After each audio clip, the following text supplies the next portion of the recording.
Salut à tous, ici Frédéric Morel. Bienvenue sur ma chaîne dédiée à la science et aux découvertes scientifiques. Si vous êtes passionné par l'exploration de notre univers et les avancées scientifiques, pensez à vous abonner. Aujourd'hui, on plonge dans un sujet fascinant qui repousse les limites de notre compréhension. Bonjour Allons-y. à tous et bienvenue sur ma chaîne. Aujourd'hui, je vais vous parler d'un événement tragique et marquant de l'histoire de France, le massacre de la Saint-Barthélemy. Dans cette vidéo, nous allons explorer les origines de ce drame qui a eu lieu en 1572, en plein cœur des guerres de religion entre catholiques et protestants. Je vais vous expliquer les tensions politiques et religieuses qui ont conduit à cette nuit de violence, ainsi que les conséquences qui en ont découlent. Restez avec moi pour découvrir comment cet événement a façonné l'histoire de notre pays. Le massacre de la Saint-Barthélemy, déclenché dans la nuit du 24 août 1572, est le point d'orgue de la crise politique et religieuse, qui oppose les élites catholiques aux élites protestantes depuis 10 ans. À Paris, les exécutions de milliers de protestants se déroulent sur plusieurs jours. Le pouvoir royal est directement accusé d'être l'instigateur des faits.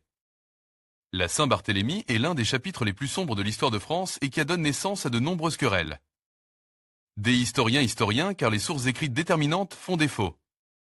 Il existe des lettres et des mémoires rédigées par les protagonistes pour convaincre leurs interlocuteurs, mais ils sont sujets à caution. Tout récit des circonstances du drame n'est que reconstitution, plausible et déduite, par l'analyse des documents ayant subsiste. Le contexte et les faits. Au XVIe siècle, les guerres de religion opposent les protestants aux catholiques qui veulent éviter la propagation de ce culte qui menace l'autorité royale, une partie de la noblesse adhérée aux idéaux de la Réforme. Cependant, sous le règne de Charles IX, un traité de paix en 1562, l'édit de tolérance de Saint-Germain lui accorde des garanties de sécurité et le maintien de certaines places fortes. Premier fait, le mariage de Marguerite de Valois et Henri de Navarre, futur Henri IV, le 18 août 1572. Le nouvel époux, qui est protestant, n'assiste pas à la messe après la bénédiction nuptiale. Les fêtes célébrant le mariage sont mal vécues par les Parisiens. La conjoncture économique est mauvaise, une crise de subsistance provoque des troubles dans la capitale. Deuxième fait, durant les festivités de la noce, une tentative d'assassinat contre l'amiral de Coligny, noble converti au protestantisme et chef du parti huguenot, est commise le 22 août 1572. Il est atteint par un coup d'arquebuse à la sortie du Conseil royal. La complicité de l'Espagne est possible, sans doute avec l'accord du duc de Guise, clan des catholiques, et du duc d'Anjou, futur Henri III. À son chevet, Coligny reçoit la visite du roi Charles IX qui promet justice, ce qui apaise la colère des chefs protestants, Navarre et Conde, et la caste nobiliaire protestante venue assister aux festivités du mariage. Troisième fait, le revirement royal entre le 23 et le 24 août. La décision est prise au sein du Conseil, avec l'accord de Catherine de Médicis, d'éliminer les chefs huguenots les plus dangereux, à commencer par Coligny. Portrait de l'amiral Gaspard de Coligny, par François Clouet vers 1570.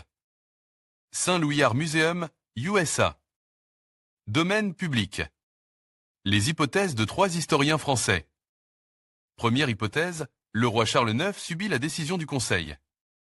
Il capitule devant les pressions exercées par le parti catholique pro-espagnol, sous la menace d'une émeute parisienne déclenchée par les Guises et d'une entrée en guerre contre l'Espagne. Deuxième hypothèse, le roi ordonne d'éliminer un nombre limite de chefs protestants. De fait, Coligny est exécuté dans la nuit du 23 au 24 août et le roi attribue la mort de l'amiral à une sédition déclenchée par le duc de Guise.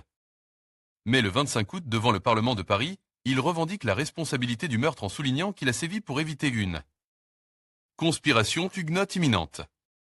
Troisième hypothèse, la crainte du complot et la peur de la puissance que représente l'amiral de Coligny est l'explication la plus vraisemblable donnée au retournement du roi. Portrait du roi Charles IX, d'après François Clouet, vers 1572. Château de Versailles. Domaine public. Les conséquences. La généralisation du massacre dérive donc de cette décision du Conseil d'exécuter les chefs politiques huguenots. La tuerie se poursuit jusqu'au 29 août dans Paris, les Parisiens, dans une atmosphère de fanatisme collectif, pensant agir en accord avec le souverain. Mais l'hypothèse d'un soulèvement contre le roi, programme par les Guises avec la complicité du Parlement et des milices de la ville, ne peut être écartée. Dès le 24 août, le roi ordonne l'arrêt des massacres mais il n'est pas obéi. Le bilan se situe entre 2000 et 4000 victimes, à Paris. Le roi d'Espagne, Philippe II, triomphe et le pape célèbre l'événement par une messe à Rome. Pour les protestants français, c'est la rupture avec la monarchie. Une légende veut que le roi ordonne le massacre des Huguenots dans les provinces, mais au contraire, Charles IX écrit à tous les gouverneurs, militaires, de maintenir l'ordre et de faire respecter l'édit de pacification. Dans de nombreuses villes, la fureur catholique atteint les Huguenots par effet de contagion. Des massacres se produisent de fin août à mi-septembre, à Bourges, Meaux, Orléans, peut-être 1500 morts, Angers, Rouen, Lyon, 700 morts, en octobre, Bordeaux. Toulouse et Albi sont touchés. On estime à 10 000 morts le chiffre des Saint-Barthélemy dans le royaume. En novembre 1572, commence le siège de La Rochelle. Il va représenter, pour le pouvoir royal, l'impossibilité de vaincre militairement les Huguenots. La Saint-Barthélemy a été présentée comme un acte politique dénaturé par les excès de la population. Henri d'Anjou, frère du roi et commandant en chef de l'armée royale, ne peut plus décemment s'acharner sur les protestants et le siège de La Rochelle élève début juillet 1573. Tapisserie anonyme datée de 1623, représentant le siège de La Rochelle en 1573. Musée d'Orbigny-Bernon, La Rochelle. Domaine public. Conclusion. L'édit de Boulogne, du 11 juillet 1573, met fin à la 4e guerre de religion. Il octroie la liberté de conscience aux protestants mais restreint la liberté de culte à 3 villes, La Rochelle, Nîmes et Montauban. Pour les Huguenots du nord du royaume, l'édit est accepté parce qu'ils aspirent à la paix. Des cérémonies publiques d'abjuration sont organisées et, à Rouen, 3000 réformes réintègrent ainsi l'Église catholique. Les Huguenots du Midi restent armés et demandent la liberté de culte et une alliance de la France avec les puissances protestantes voisines, comme garantie de l'union du roi avec tous ses sujets catholiques et réformes. La Saint-Barthélemy n'a rien règle et même stimule une forte conscience politique chez les protestants méridionaux.